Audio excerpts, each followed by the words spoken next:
అదే RTV app వార్తల్ని క్షణాల్లో చదివే అవకాశం ఉంటుంది. ఒక న్యూస్ పేపర్, ఒక టెలివిజన్ ఛానల్ మీ చేతుల్లో ఎప్పుడూ ఉంటాయి. దేశవ్యాప్తంగా సైబర్ నేరాలు విజృంభిస్తున్నాయి. రాష్ట్రాలు, నగరాలే కాదు, గ్రామ స్థాయిలో ప్రజలను సైబర్ కేటుగాళ్ళు టార్గెట్ చేస్తున్నారు. వందలు, వేలే కాదు, లక్షలు, కోట్ల రూపాయలను కొల్లగొడుతున్నారు. అసలు ఈ సైబర్ నేరాలు ఎందుకు జరుగుతున్నాయి, ఎలా జరుగుతున్నాయి, దీనిపై మరిన్ని అంశాలను మనతో పాటు cyber crime expert Anil Rachamalla sir ఉన్నారు. వారిని అడిగి మరిన్ని వివరాలు తెలుసుకునే ప్రయత్నం చేద్దాం. సార్ నమస్తే sir. Thank you sir, thank you for. ఇప్పుడు ఈ సైబర్ నేరాలు దేశవ్యాప్తంగా జరుగుతున్నాయి. దీనికి ప్రధాన కారణాలు ఏంటి సార్? వీటి పట్ల ఎలాంటి జాగ్రత్తలు తీసుకోవాలి? అంటే ప్రధానంగా ఏంటంటే అవగాహన లోపం అన్నమాట. అంటే టెక్నాలజీ అనేది చాలా ఫాస్ట్గా పెరుగుతుంది. ఇప్పుడు మనం ఫౌండేషన్ పెట్టి కూడా దాదాపు 2017 నుంచి కూడా వీఆర్ డూయింగ్ సమ్ వర్క్. 2017 క్రైమ్స్కి ఇప్పుడు నక్కకి నాగలోకి అనుకున్నంత తేడా ఉన్నది. I tell you small example. అంతకుముందు ఒక స్పౌస్ అంటే ఒక బాయ్ ఫ్రెండ్ కావచ్చు, లేకపోతే ఎక్స్ హస్బెండ్, ఎక్స్ వైఫ్ కావచ్చు, బోత్ సైడ్స్ కాంపిటీటర్ కావచ్చు, ఏదో ఒక రకంగా లేకపోతే బ్లాక్మెయిల్ చేసే టైంకి ఏం చేసేవారు అంటే ఫోటోని మార్ఫ్ చేద్దరు. అంటే కేవలం ఫోటోని పైన తలకాయ పెట్టి కింద వేరే పెడతారు. తర్వాత ఏమొచ్చింది, డీప్ ఫేక్స్ వచ్చింది. డీప్ ఫేక్స్ ఏంటంటే నీ ఫోటో కూడా మాట్లాడుతుంది. అంటే ఫోటో అటు ఇటు తిరగదు, జస్ట్ ఒక 2Dలో మాట్లాడుతుంది. దాన్ని డీప్ ఫేక్స్.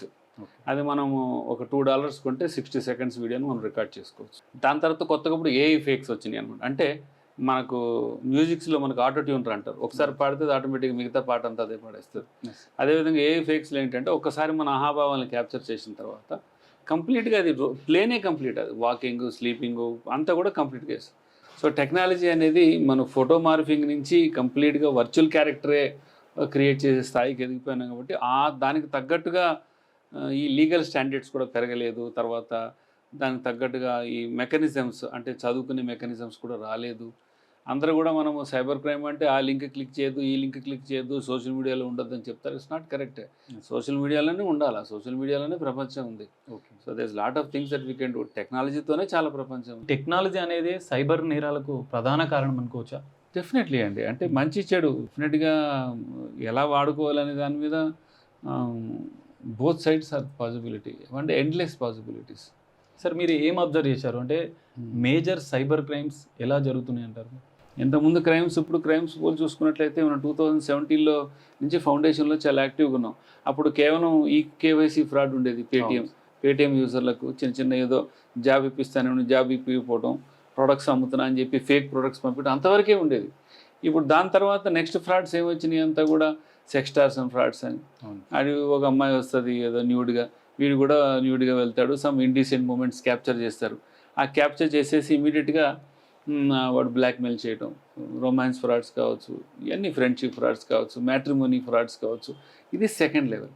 ఇప్పుడు థర్డ్ లెవెల్ ఎలా వచ్చినాయి అంటే కంప్లీట్గా క్రైమ్ను పట్టుకోవటం కూడా చాలా కష్టమైపోతుంది. అంటే అట్లని కామర్స్ ఫ్రాడ్ ఫర్ ఎగ్జాంపుల్ ఊరికి చెప్తానండి. మీరు ఒక బైక్ అడ్వర్టైజ్మెంట్ చేశారనుకోండి, నేను మీకు ఫోన్ చేస్తాను, సాగర్ గారు ఆ బైక్ ఏంటి అని అడిగితే మీది కాదు, నిజం మీరు ప్రూవ్ చేసుకుంటే మీరు Aadhaar card, PAN card, license అన్నీ ఇస్తారు. నేను సాగర్ లాగా పోస్ట్ చేసి నేను మొత్తం ఊరంత మంది దగ్గర అడ్వాన్సులు తీసుకుంటాను. మీరు చేశారని అనుకుంటారు, ఎందుకంటే మీ ప్రొఫైల్స్ క్రియేట్ అయినాయి కాబట్టి వర్చువల్గా. ఏ ఫ్రాడ్ అయినా సరే దానికి అనుగుణంగా టెక్నాలజీ కూడా చాలా అడ్వాన్స్గా పెరిగింది. ఆ లీగల్ మెకానిజమ్స్ కూడా పెరగలేదు. అంటే ఇలా అనుకునే లోపల ఇంకోటి అయిపోతుంది. ఇప్పుడు కొత్త ఫ్రాడ్ ఏంటంటే నిన్నగాక మొన్నటి నుంచి ఒక 3 వీక్స్ నుంచి జరుగుతున్నటువంటి ఫ్రాడ్ ఏంటంటే ఎవరన్నా ఫ్రాడ్ అయిన వాడు ఇమీడియట్గా 1930 కాల్ చేస్తాడు, గోల్డెన్ అవర్ అంటారు, టక్కన కాల్ చేస్తాడు. 30 మినిట్స్ లోపల పోలీస్ వారు కూడా ఏం చేస్తారు, ఇమీడియట్గా దాన్ని బ్లాక్ చేస్తారనమాట. Depending upon the gravity of the crime ఆ ఫస్ట్ లేయరే కాకుండా వీడియో 10 మంది చూస్తే 10 మంది అకౌంట్ కూడా బ్లాక్ చేస్తున్నారు. మీరు అఫీషియల్గా మనీ మీకు వచ్చింది, ఏది హోల్డ్ అయిన మనీ అతని అకౌంట్ నుంచి మీకు వచ్చింది కదా, మీరు దాన్ని మళ్ళీ వచ్చి మీ దగ్గరికి వచ్చినందుకు మీరు డ్రా చేసుకునే లోపల హోల్డ్లో పడిపోతుంది. ఓకే, ఎందుకంటే ఫ్రాడ్స్టర్స్ అకౌంట్ నుంచి మీ దగ్గరికి వచ్చింది కాబట్టి. అంటే సిస్టమ్కి ఏం తెలుసు, బ్యాంక్ త్రూ వస్తుంది. బ్యాంక్ త్రూ వచ్చినా కూడా కానీ వాడి అకౌంట్ నుంచి మీకు వస్తుంది కదా, ఫ్రాడ్స్టర్ అకౌంట్ నుంచి. So that's what I'm saying, it's not easy for anybody to validate. ఎట్లా పరిష్కారం ఎట్లా అంటారు? That's what I'm saying, we have to find out the legal mechanisms. దానికి అనుగుణంగా చాలా మంది పోలీసు వారు నాకు ఏం చేస్తలేరు, వాళ్ళు పోతారు తిప్పించుకుంటున్నారు అంటారు. కానీ టెక్నాలజికల్గా వాళ్ళు వచ్చేసి వీడు దొంగ అంటే పట్టుకోవడానికి లేదు. We are democratic country. You have to prove substantial evidences artefacts తీసుకెళ్ళి మీరు దొంగని ఎస్టాబ్లిష్ చేయాలి. మీరు ఇట్లా చెప్తున్నట్టు మీరు చెప్తున్న విషయానికి అంటే టెక్నాలజీ పరంగా పోలీస్ వ్యవస్థ కంటే సైబర్ నేరగాళ్ళే అనుకోవచ్చా? ముందున్నారండి. ఓకే, దానిపైన మీరు దానిపైన ముందుంటారు చెప్పినట్టుగా. అది ఇంతకుముందు ఏం చేసేవారంటే కొంచెం ఎస్పెషలీ క్రిప్టో కరెన్సీను వాళ్ళు దొరకరు. So investment ఫ్రాడ్స్లో దొరికిపోతారు. దొరికిపోయినప్పుడు మా డబ్బులు మీరు కంప్లైంట్ ఇచ్చారని తెలియదు, నెక్స్ట్ పేమెంట్ చేయరు కదా మీరు. దాన్ని ఏమంటారు, నృత్యంలాగా మల్టీ లెవెల్ మార్కెటింగ్ లాగా మల్టీ లెవెల్ ఇన్వెస్ట్మెంట్స్ చేసుకుంటూ పోతారు కదా. సడన్గా మీరు చేయకపోతే వాడికి అనుమానం వచ్చి ఒక 5,000 రూపాయలు వేస్తారు ఊరికే. ఎందుకంటే మీరు బ్లాక్ చేయాలి. లేదు, మిమ్మల్ని బ్లాక్ చేయడానికి. అతని మీద ఇంకొకటి ఎవడన్నా కంప్లైంట్ ఇస్తే అతని దగ్గర నుంచి మీ దగ్గరికి వచ్చినా మీ అకౌంట్ కూడా బ్లాక్ అయిపోతుంది. అంటే తెలంగాణ ప్రభుత్వం సైబర్ సెక్యూరిటీ బ్యూరో అని ప్రత్యేకంగా ఒక సంస్థని ఏర్పాటు చేసింది. అది ఇన్వెస్టిగేషన్ కాదు, కన్సాలిడేషన్. అది only consolidation is investigation. What about the crimes reporting other commissionerates? Okay, అది అభినందనీయమే. బట్ నా ఉద్దేశం ఏంటంటే ఆ పర్టికులర్ డిపార్ట్మెంట్ని అలాగే ఉంచాలా, ఎక్స్పర్ట్స్ని రిక్రూట్మెంట్ చేసుకునేటప్పుడు కూడా వాళ్ళు సైబర్ క్రైమ్ సిఐలు ఎస్ఐలు కోసం ప్రత్యేకమైన డెఫినెట్లీ ఇప్పుడు సైబర్ సెక్యూరిటీ బ్యూరో ఎలా ఉందో cyber security crime police stations అంటే వాళ్ళ కిందకి వెళ్ళిపోవాలి. సార్ ఇంకోటి సార్, చిన్న పిల్లల కాంచి వృద్ధుల వరకు ఇప్పుడు ప్రతి ఒక్కరి చేతిలో మొబైల్ ఫోన్ ఉంది. ఇప్పుడు పిల్లల కాంచి వృద్ధుల వరకు ఈ సైబర్ నేరాలకు గురవుతున్నారు. సో దీన్ని ఎట్లా చూస్తారు మీరు? అంటే బేసిక్గా వృద్ధులు పిల్లలు అనకుండా దీని ప్రాబ్లంగా మీరు కంపారిటివ్ స్టేట్మెంట్ చూసినట్లయితే 96% of them are all people who are very highly educated. డబ్బులు పోయినాయి మామూలు అంటే తెలియదు, ఈ బటన్ నొక్క అది కొట్టాను ఏం కావాలి ఏం చేయాలని అది తెలియదు, ఫోన్ పెట్టేస్తాడు వాడు. ఓకే, బికాజ్ ఈ డజంట్ నో. వాడి దగ్గర ఏంటంటే రకరకాల ఫ్రాడ్స్ ఉంటాయి. దీంట్లో కూడా మీరు ఇందాక దీంట్లో చూసినది అజ్ఞానం, ల్యాక్ ఆఫ్ నాలెడ్జ్ అంటే ఆధార్ ఎనేబుల్డ్ పేమెంట్ సిస్టమ్స్ అనమాట. నువ్వు ఏలు ముద్ర కొడితే నీకు పెన్షన్ వస్తుంది. ఆ పిల్లకి ఏం తెలుస్తుంది మనకు తెలియదు. ఆధార్ ఎనేబుల్డ్ పేమెంట్ సిస్టమ్ అంటే ఏంటి? ఒక చిన్న ఏటీఎం మిషన్ చిన్నగా ఉంటుంది, మనం స్వైప్ చేస్తాం చూడు, అలాగే ఉంటుంది. బట్ దాంట్లో ట్రాన్స్ఫర్ చేసుకోవచ్చు, డిపాజిట్ చేసుకోవచ్చు, రిసీవ్ చేసుకోవచ్చు, అన్నీ చేసుకోవచ్చు. చాలా మందికి అది ఆధార్ ఎనేబుల్డ్ పేమెంట్ అని తెలియదు, అలా అజ్ఞానం జరుగుతుంటుంది. సార్ దీని గురించి కొంచెం ఎక్స్ప్లెయిన్ చేయండి. సో బేసికలీ ఏంటంటే అండి, ఈ సైబర్ క్రైమ్స్ అని చాలా మంది సైబర్ క్రైమ్ అంటారు, కానీ సైబర్ క్రైమ్ కన్నా ఎక్కువ సోషల్ ఇంజనీరింగ్ క్రైమ్స్ జరుగుతాయి. సోషల్ ఇంజనీరింగ్ క్రైమ్ అంటే ఏంటంటే మాటల్లో మభ్యపెట్టి మన దగ్గర కొంతమంది ఇన్ఫర్మేషన్ తీసుకుంటారు అనమాట, దాని తర్వాత క్రైమ్ చేస్తారు. అదే సైబర్ క్రైమ్ అనుకోండి, మన ప్రమేయం ఏమి ఉండదు, మనకి ఏం తెలియకుండానే మన దగ్గర డబ్బులు పోవాలి, దాన్ని cyber crime. So 96 to 97% of the crimes మనకు రిపోర్ట్ అయ్యేవన్నీ కూడా సోషల్ ఇంజనీరింగ్ క్రైమ్స్. ఫస్ట్ ఒకటి నమ్మకం క్రియేట్ చేస్తారు. ఇప్పుడు నేను ఫౌండేషన్ క్రియేట్ చేస్తున్నాను, నీకు లోన్లు ఇస్తాము, నీకు డొనేషన్లు ఇస్తామని, ఆధార్ ఎనేబుల్డ్ పేమెంట్స్, అమ్మ నువ్వు వేలు ముద్ర కొడితే నీకు పెన్షన్ వస్తుందంటే పాపం తెలియ కొట్టేస్తుంది ఆమె. భయము, 3 ఐటీ రిటర్న్స్ పంపించి నువ్వు డబ్బులు కట్టలేదంటే ఏం చేస్తారు? ఏం చేయలేడు. ఇప్పుడు వచ్చే frauds, FedEx frauds, DHL frauds ఏంటి? పోలీస్ వాడు ఆటోమేటిక్గా పోలీస్ యూనిఫామ్లో వచ్చి మాట్లాడుతున్నాడు, భయం క్రియేట్ చేస్తారనమాట. దురాశ, స్క్రాచ్ కార్డ్ కొడితే పైసలు, స్క్రాచ్ కార్డ్ కొడితే పైసలు వేసుకుని గుర్ర లేకపోతే ఎందుకంటే 10 లక్షల కార్ అంటాడు, కార్ వచ్చింది 10 లక్షలు అంటాడు, ఒరిజినల్ కార్ వచ్చి 12.6 lakhs సార్, మీరు 12.6 lakhs ఎక్స్ట్రా 2.6 lakhs మీరు కట్టండి, తర్వాత గిఫ్ట్ ట్యాక్స్ కూడా మీరే కట్టండి అని చెప్పి మొత్తం సచ్చినోడి పెళ్లికి వచ్చింది కట్టడంలో ఎంత డబ్బులు వసూలు చేస్తున్నాం. అది దురాశ. నైతిక బాధ్యత, యువర్ రెస్పాన్సిబుల్, కోవిడ్లో ఇది ఉంది, నువ్వు చేయాలి ఖచ్చితంగా. అత్యవసరం, క్రియేటింగ్ సమ్ అర్జెన్సీ, ఈ సాయంత్రానికల్లా నీ బ్యాంక్ మెడికల్ ఎమర్జెన్సీకి సంబంధించి మెడికల్ ఎమర్జెన్సీ కావచ్చు, బ్యాంక్ ఎక్స్పైరీ అయిపోతుందని కావచ్చు, లేకపోతే కొత్త యాప్ వచ్చింది, కొత్త యాప్ ఎస్బీఐ యూనో లాగా, ఇందులో క్లిక్ చేసుకుని మీరు అప్డేట్ చేసుకోండి అని చెప్పడం కావచ్చు, ఇవన్నీ కూడా అత్యవసరం అనమాట. భయం అంటే క్రియేట్ చేయదు. ఫెడెక్స్ ఫ్రాడ్స్ అవన్నీ కూడా భయం, ఇమీడియట్ వాడు పోలీసులా మాట్లాడటం, ఒక లాయర్లా మాట్లాడటం, ఇవన్నీ కూడా సోషల్ ఇంజనీరింగ్ క్రైమ్స్ అనమాట. ఇవన్నీ కూడా ఒక పాపప్ వస్తుంది అనమాట, మీరు పాస్వర్డ్ చేంజ్ చేసుకోండి. మీరు అమెజాన్ కదా, అమెజాన్ లాగా ఉందంటే మీరు చేంజ్ చేస్తారనమాట. మీరు అక్కడ వెబ్సైట్ నేమ్ చూస్తే AOZNN, మనం పైన చూడం, కింద మాత్రమే చూస్తాం. కింద కొట్టగానే వాడికి యూజర్ నేమ్ పాస్వర్డ్. ఇది అమెజాన్ కంపెనీకి సంబంధించిన నకిలీ వెబ్సైట్ అనమాట. అదే ఇప్పుడు మెయిల్ కూడా చూడండి, దీనివల్ల ఎట్లా క్రియేట్ చేస్తారు సార్? ఇదంతా క్లోన్ ఫిషింగ్ అండి, ఇందాక చెప్పినట్టుగా ఇవన్నీ ఫిషింగ్ వెబ్సైట్స్ అనమాట. ఇవన్నీ అంటే ఒక లెటర్ ఒకటి చేంజ్ ఉంటుంది, అంతే అంతే అంతే. ఇక్కడ మనం అబ్జర్వ్ చేయొచ్చు, అమెజాన్ అంటే AMAZONN, అంటే ఒక్క ఎన్ అనే లెటర్ ని పెట్టి వీళ్ళు దాని మీద ఎవరు కాన్సన్ట్రేట్ చేయరు, కింద చూస్తారు. జనరల్ గా కంపెనీ నేమ్ చూసేసి వాళ్ళు ఈ లోగోని చూసి నమ్మేస్తారు. ఈ వెబ్సైట్ ని అంటే పూర్తిగా అబ్జర్వ్ చేయరు కాబట్టి దీన్ని అమాయక ప్రజలు ఈజీగా నమ్ముతారని ఈ విధంగా ఫేక్ వెబ్సైట్ ని తయారు చేసి వాళ్ళు మోసాలకు పాల్పడుతున్నట్టుగా సార్. ఇప్పుడు for example bank of America అని ఉంది, బ్యాంక్ ఆఫ్ అమెరికా చూస్తారు కానీ ఎవరి దగ్గర నుంచి వచ్చిందో చూడడం, అంత ఫేక్. ఇది నార్మల్ రెగ్యులర్ ఫిషింగ్.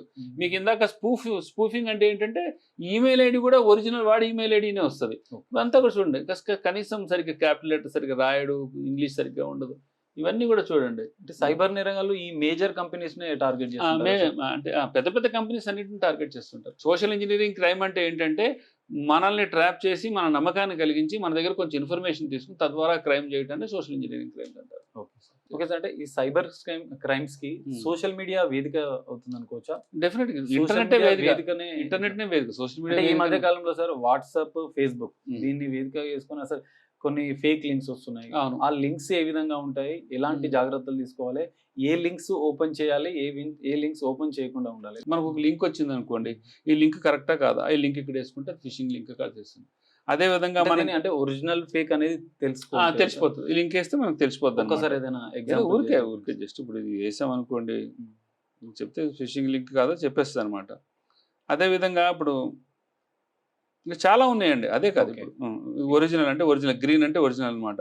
ఇప్పుడు ఫర్ ఎగ్జాంపుల్ మీకు దీంట్లో చూపించినట్లయితే ఇవ్వండి, easyfishing.org కావచ్చు, URL వైడ్ కావచ్చు, site 24/7 వీటన్నిటిలో కూడా మనం పర్టికులర్ లింక్ వేసి చెక్ చేయొచ్చు. మనకి లింక్ రాగానే మన భయం వస్తుంది. మన పెద్ద లింక్ అంతా కూడా చిన్న లింక్స్ కింద వస్తాయి. వాళ్ళంతా ఈ టూల్స్ వాడతారనమాట. పెద్ద ఫ్రాడ్స్ లింక్ అంతా చిన్నగా ఇలా చేస్తారు. చిన్నగా చేసేసరికి నమ్ముతాం అనమాట. దాన్ని అన్షార్టన్ చేయాలి ఫస్ట్. ఆ లింక్ ని అన్షార్టన్ చేస్తే పెద్దగా వస్తుంది, ఎక్కడి నుంచి వచ్చిందని తెలుస్తుంది. దాన్ని తీసుకెళ్ళి మనము దీంట్లో దేంట్లో వేసామనుకోండి, మనం కరెక్ట్గా కాదు తెలుస్తుంది. మనకు ఒక లింక్ వచ్చింది అనుకోండి. Okay sir. ఇప్పుడు SBI ఇప్పుడు సామాన్యులకు అవగాహన ఉండదు. ఎట్లా గుర్తించాలి? అది బేసిక్ అదే. టెక్నాలజీలో కూడా మనం ఉండాలి, దాంట్లో జీవనం సాధించాలంటే we have to understand how safe we can. So తెలుగులో శాస్త్రం ఉంది, కీడించుకొని మేలేంచుకోవాలి. సో ప్రతిదీ అన్ని నెగిటివ్గా చూడటం అని కాదు, కానీ ఒకసారి చెక్ చేసుకోండి. ఇప్పుడు మనం బ్యాంక్కి వెళ్ళి బ్యాంక్ మేనేజర్ పంపించింది క్లిక్ చేయండి అని చేస్తే మనం వెళ్తే బ్యాంక్ మేనేజరే మాట్లాడటం ఒక గంట సేపు దాకా. అటువంటి ఆన్లైన్లో ఫోన్ చేసి నీకు లింక్ పంపుతున్నాడంటే నమ్మాల్సిన అవసరం లేదు. లింక్ పంపించగానే ఏం చేస్తారంటే వాడు లింక్ క్లిక్ చేస్తాడు తెలియక. లింక్ క్లిక్ చేసినది ఏమొస్తుంది, వీళ్ళ అప్లికేషన్ కాకుండా బయట నుంచి APK files, UPK files download అవుతాయి. DMZ ఫైల్స్, APK అంటే అర్థమైంది కదా. అంటే ప్లే స్టోర్ నుంచి, యాప్ స్టోర్ నుంచి డౌన్లోడ్ చేసుకుంటే బయట నుంచి డౌన్లోడ్ చేసుకోవాలి. రీసెంట్ గా ఈ ఫేక్ అంటే యాప్ APK ఫైల్స్ సంబంధించి ఒక జనగాంలో ఉన్న ఒక బాధితుడికి, ఒక కండక్టర్ కి ఒక లింక్ పంపించి యూనియన్ బ్యాంక్ కి సంబంధించిన యాప్ ని ఇన్స్టాల్ చేయించి మోసం చేశారు 11 లక్షలు. మొత్తం అన్ని ఫ్రాడ్స్ అంతే సాగర్ గారు. ఇప్పుడు జరిగే మాక్సిమం ఫ్రాడ్స్ అన్ని కూడా వాడు బయట నుంచి APK files, DMZ files download చేసుకునేటివి అన్ని కూడా 99% గురించి కొంచెం వివరంగా. అంటే ఏం లేదండి, వాడు మీకు SBI యూనో కార్డు ఉంది, మీరు అప్డేట్ చేసుకున్నాక ఫైల్ వేసేసి లింక్ పంపిస్తాడు. వీడు లింక్ క్లిక్ చేయగానే ఆ లింక్ లో అప్లికేషన్ డౌన్లోడ్ చేసుకుంటాడు. అంటే ప్లే స్టోర్ నుంచి, యాప్ స్టోర్ నుంచి కాకుండా బయట నుంచి. ఆ అప్లికేషన్ లో ఏముంది, ఏం తెలుస్తుందండి మనకు, ఏం తెలియదు కదా మనకు. We don't know anything. ఇప్పుడు ఫర్ ఎగ్జాంపుల్ జస్ట్ డయల్ చూడండి, ఇక్కడ ఈ జస్ట్ డయల్ చూడండి, చూడండి the kind of knowledge it is taking. చూడండి, రీడ్ SMS చేస్తుంది, మన స్టోరేజ్, మన కాంటాక్ట్స్ తీసుకుంటుంది, SMS తీసుకుంటుంది, ఆడియో రికార్డ్ చేస్తుంది, SMS పంపించగలుగుతుంది, అంతా కూడా కాంటాక్ట్స్ ఇది ఇంకా లెజిటిమేట్ అప్లికేషన్. ఇది కూడా లెజిటిమేట్ అప్లికేషన్. ఇది already available play store, app store లో అవైలబుల్ అప్లికేషన్. ఇన్ని రకాలటువంటి ఇన్ఫర్మేషన్ తీసుకుంటుంది. మనం ఏ యాప్ తీసుకున్నా కూడా కానీ ఫస్ట్ ఏం వస్తుంది, would you like to track this other apps అని ఒక మెసేజ్ వస్తుంది. అంటే ఏంటి, దొంగలు ఊళ్ళు పంచుకున్నట్టు మన ఆలోచనల్ని అలవాటు. అంటే బేసికలీ ఒక రైతు పొలంలో వరి వేసి ఎట్లా పంచడం, మనం అంతా కూడా అలాగే మనం వేసుకొని పండించుకొని మన ద్వారా పంట పండుకుంది. ఇంగ్లీష్లో ఏమంటారు అంటే commodities, you're all commodities. Technology wise కూడా 1-2 సార్లు ఆలోచించి అప్లికేషన్ నాకు అవసరమా, ఇది ఎంతవరకు ఉంటుంది, ఇది నా దగ్గర ఎటువంటి డేటా కొట్టేస్తుంది అని కూడా చూడాలి. సైబర్ బాధితులు ఫిర్యాదుల విషయంలో అంటే ఫిర్యాదులు చేయాలా, అసలు ఎలాంటి ఫిర్యాదులు చేయడానికి అవకాశాలు ఎట్లున్నాయి, దానిపైన అవగాహన లేకుండా చాలా మంది ఉన్నారు బాధితులు. సో దాన్ని ఒకసారి మనం చాలా మంది డిస్కనెక్ట్ ఉంటుంది. సివిల్ సొసైటీకును, పబ్లిక్కు, పోలీస్కు, లాయర్స్కు చాలా డిస్కనెక్ట్ ఉంటుంది. వాళ్ళు ఏరియాస్లో వాళ్ళు నాలెడ్జబుల్ ఉన్నారు, కానీ కామన్ మ్యాన్ మట్టికి నాలెడ్జబుల్గా లేరు. సో ప్రధానంగా ఎక్కడ రిపోర్ట్ చేయాలి, ఏం రిపోర్ట్ చేయాలి. ఇప్పుడు మనకు 100 అనేది మనకు మైండ్లో ఎట్లా ఎస్టాబ్లిష్ అయిపోయిందో అట్లాగే 1930 కూడా ఒకటి ఎస్టాబ్లిష్ అయిపోవాలి. అందరూ కూడా చాలా పోలీస్ ఆఫీసర్స్ అందరూ కూడా కొత్త కాయిన్ వర్డ్ చేశారనమాట, గోల్డెన్ అవర్ అని. అంటే క్రైమ్ అయిపోయిన 1 అవర్ లోపలే మా మామయ్య ఉన్నాడు IPS ఆఫీసర్, మా తాత ఉన్నాడు MP, దేనికి పనికిరారు. మీరు 1930 అని గుర్తుపెట్టుకుని golden hour within 1 hour maximum 35 to 1 minutes లో 1 hour లోపల మీరు కంప్లైంట్ చేయగలిగితే దీనిలో ఉన్న గొప్పతనం ఎంత, మనీ ఇమీడియట్గా బ్లాక్ అయిపోతుంది. ఈ 1930 అనేది completely handle by citizen financial fraud management system. ఇవంతా కూడా I4C కిందే వస్తుంది. I4C అంటే ఇండియా, మన తెలంగాణ వాళ్ళు T4C అంటారు అనమాట. డిస్ట్రిక్ట్లో ఉండేది D4C అంటారు. ఇట్లా ఆంధ్రప్రదేశ్ వాళ్ళు A4C అంటారు. ఇట్లాగా వీళ్ళంతా కూడా సైబర్ సెక్యూరిటీ బ్యూరో కిందకే వస్తారు. వీళ్ళందరూ క్రైమ్స్ అంతా అక్కడి నుంచి డిస్పాచ్ సార్ అవుతాయి మీరు చెప్పినట్టు ఈ గోల్డెన్ అవర్ ప్రాముఖ్యత ఏంటి? గోల్డెన్ అవర్లు అంటే ఏంటంటే సార్, నిజంగానే గోల్డెన్ అవర్ లో బాధితులకు డబ్బు రికవరీ అవుతుందా? అది బాధితు- ఎంతవరకు సాధ్యం? బాధితులకు డబ్బు రికవరీ అవటం కన్నా ప్రధానంగా ఇక్కడ దాన్ని గోల్డెన్ అవర్ ఎందుకు చెప్తారంటే, దొంగ ఎప్పుడైనా తన దగ్గర డబ్బులు రాగానే ఇమీడియట్గా ట్రాన్స్ఫర్ చేసే అవకాశం ఉంటుంది కాబట్టి, మనం మోసపోయిన వెంటనే ఎంత తొందరగా వీలైతే తొందరగా 1 hour లోపు రిపోర్ట్ చేసినట్టయితే వారి దగ్గర ఉన్న మనీ అంతా కూడా హోల్డ్ అయ్యే అవకాశం ఉంది. దీంట్లో కూడా cybercrime.gov.in లో కూడా ఎవరికి కన్ఫ్యూజన్ లేకుండా 3 రకాలుగా విడగొట్టారు. ఒకటి సైబర్ క్రైమ్, రెగ్యులర్గా అవి అఫెన్సెస్, అంటే డిఫమేషన్ కేసులు కావచ్చు, ఇంకేదన్నా ఫేక్ ప్రొడక్ట్స్ పంపించాడు, అండర్ రేటెడ్ ప్రొడక్ట్స్ పంపించాడు, ప్రొడక్ట్ పంపించలేదు, ఆ వెబ్సైట్ మూసేశారు, ఇది ఫైనాన్షియల్ ఫ్రాడ్. ఏ విధంగా డబ్బులు కట్టి మోసపోవటం, ఇది ఫైనాన్షియల్ ఫ్రాడ్. ఇదేమో డెఫమేషన్ కేసులు, అవన్నీ రకరకాలు. పాత కాంపిటేటర్ ఎవరు నా గురించి అసభ్యంగా రాస్తున్నాడు, సరే ఇది చిల్డ్రన్ రిలేటెడ్ క్రైమ్. ఈ మధ్య డ్రగ్స్ పార్సల్ చేస్తున్నారంటూ తాజాగా అదే ఒక డిహెచ్ఎల్, నేరాలు జరుగుతున్నాయి. అది దీని కింద వస్తుంది. ఎందుకంటే మనం డబ్బులు ట్రాన్స్ఫర్, ఎప్పుడైతే డబ్బులు ట్రాన్స్ఫర్ చేసి ఇక్కడే వస్తుంది అనమాట. చాలా మందికి కూడా తెలియని విషయం ఏంటంటే, ఇక్కడ చూడండి సస్పెక్ట్ డేటా, ఇక్కడ చూడండి సస్పెక్ట్ డేటా, సస్పెక్ట్ రిపాజిటరీ. కావాలంటే మనం ఒక రిపోర్ట్ను కూడా సస్పెక్ట్ కూడా రిపోర్ట్ కూడా చేయొచ్చు. సార్ ఫిర్యాదు విషయంలో ఒకసారి ఫిర్యాదు ఆన్లైన్లో చేయడానికి మనం ఒకసారి ఎక్స్ప్లెయిన్ చేయగలుగుతాం? ఏదైనా మనకు డబ్బులు పోయినట్లయితే ఇమీడియట్గా 1930 కాల్ చేయాలండి. డబ్బు కాదు, డిఫమేషన్ కేసు ఉన్నప్పుడు మనం cybercrime.gov.in లో మనం చేయాలి. ఆ పైన అక్కడ చేయాలన్నమాట. డబ్బులు పోయినాయి, 1930 వాళ్ళు మనకు హెల్ప్ చేశారు, మనకు కోర్టు ఆర్డర్ కూడా మనకి ఇచ్చారు, అంతా కూడా బ్రహ్మాండంగా ఉంది, అన్నీ ఉన్నాయి, కానీ బ్యాంక్ కూడా మనకు సపోర్ట్ చేస్తున్నాడు అనుకుందాం, వీళ్ళు రూలింగ్ ఇచ్చిన తర్వాత కూడా. అప్పుడు ఆర్బీఐ వాళ్ళది 1 Nation 1 Ombudsman స్కీమ్ అని ఉంటుందండి. ఇది ఎట్లా పనిచేస్తుందో 1930 14448 కూడా సేమ్ అది ఎలా పనిచేస్తుంది.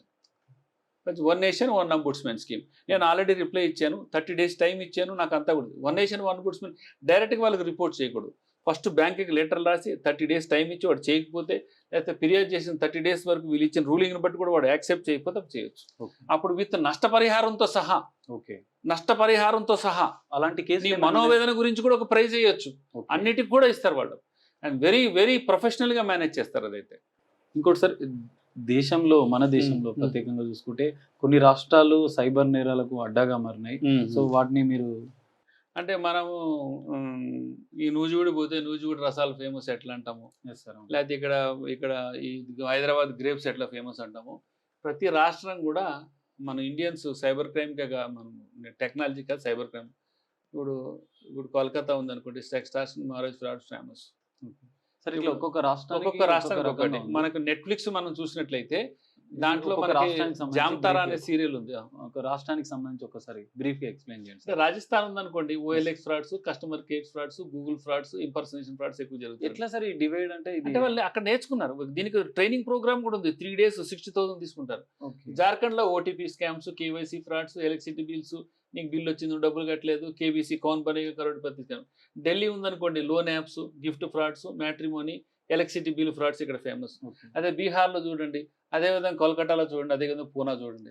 పూనా అంటే ఇది అబ్రాడ్ ఫ్రాడ్స్ అనమాట. అంటే మోసగాళ్ళు తెలుగు సినిమా చూస్తుంటారు కదా, అట్లా అబ్రాడ్ వాళ్ళని ఇన్కమ్ ట్యాక్స్ రిఫండ్ వచ్చిందని, లేకపోతే మైక్రోసాఫ్ట్ సపోర్ట్, HP సపోర్ట్ ఇట్లా అనమాట. ఓకే సార్, మొత్తంగా ప్రజలకు మీరు ఒక సైబర్ క్రైమ్ ఎక్స్పర్ట్గా ఏం మెసేజ్ ఇస్తారు? సైబర్ క్రైమ్ ఎక్స్పర్ట్గా అంటే టెక్నాలజీ అనేది ఉండాలి, సోషల్ మీడియాని వాడుకోవాలి, అన్నింటిలోనూ ముందు ఉండాలి. అది లేకుండా మనం జీవించలేం. మనకి పొద్దున్న లేవగానే మనం వాట్సాప్, నానమ్మ బొమ్మ, అమ్మమ్మ బొమ్మ పోయి వాట్సాప్ బొమ్మను చూస్తున్నాం మనం. సో అది చూస్తేనే కానీ మనకి అది ఎనర్జీ రాదు. It has become an oxygen. కాబట్టి కొన్ని ప్రధానంగా OTP షేర్ చేసుకోకూడదు, ఏ లింక్ని క్లిక్ చేయకూడదు, క్లిక్ చేసే ముందు వెరిఫైడా లేదా అది EasyFishing.org అని చెక్ చేసుకోవటం, కరెక్ట్ అని, లెజిటిమేట్ అని. అప్లికేషన్స్ అనేది ప్లే స్టోర్, యాప్ స్టోర్ నుంచి డౌన్లోడ్ చేసుకోవటం, పాస్వర్డ్ షేర్ చేసుకోకుండా ఉంటాం. ఇట్లా కొన్ని అంటే HTTPS అనే వెబ్సైట్స్ మాత్రమే చూడటం, రెప్యూటెడ్ సైట్స్, నోన్ సైట్స్. మనం పెళ్ళిళ్ళు చేసుకున్నప్పుడు ఎవరు మనవరాలు, ఎవరికో మనవడని ఎలా చెక్ చేసుకుంటామో, రెప్యూటెడ్ సైట్స్ వచ్చినాయా లేవా. ఇవి వచ్చిన ఆఫర్స్ అంతా కూడా ఫేస్బుక్ ఓపెన్ చేస్తేనేమో 1 రూపీకే ఫోను, 1 రూపీకే వాచ్, ఐఫోన్లను పెట్టి ఇవన్నీ నమ్మకండి. 1-2 సార్లు ఆలోచించి. Anything is coming free is too good to be true, could be doubted. So OTPలు కావచ్చు, లింక్స్ కావచ్చు, ఇవన్నీ 1-2 సార్లు ఆలోచన చేసుకున్నట్లయితే తప్పకుండా అండి స్మార్ట్ ఫోను, సోషల్ మీడియాతోనే ప్రపంచం. Thank you sir, thank you so much. మొత్తంగా చూసుకుంటే సైబర్ నేరాలకు వేదిక టెక్నాలజీ అని చెప్తున్నారు. ఈ టెక్నాలజీ ద్వారానే సైబర్ క్రైమ్స్ ఎక్కువగా జరుగుతున్నాయి. కానీ ఈ టెక్నాలజీని వాడుతూనే మనం కొన్ని ముందు జాగ్రత్త చర్యలు తీసుకుంటే సైబర్ నేరాలను అరికట్టచ్చు అని చెప్తున్నారు. సార్ చెప్పిన విధంగా కొన్ని సూచనలు పాటిస్తూ మనం ఈ సైబర్ నేరాల బారిన పడకుండా ఉండవచ్చు అని చెప్తున్నారు. కెమెరామెన్ విజయ్తో సాగర్, RTV హైదరాబాద్. మరిన్ని వీడియోస్ కోసం ఛానల్ ని సబ్స్క్రైబ్ చేయండి. లేటెస్ట్ అప్డేట్స్ కోసం వాట్సాప్ ఛానల్ ని ఫాలో చేయండి. అండ్ లింక్ డిస్క్రిప్షన్ లో ఉంది.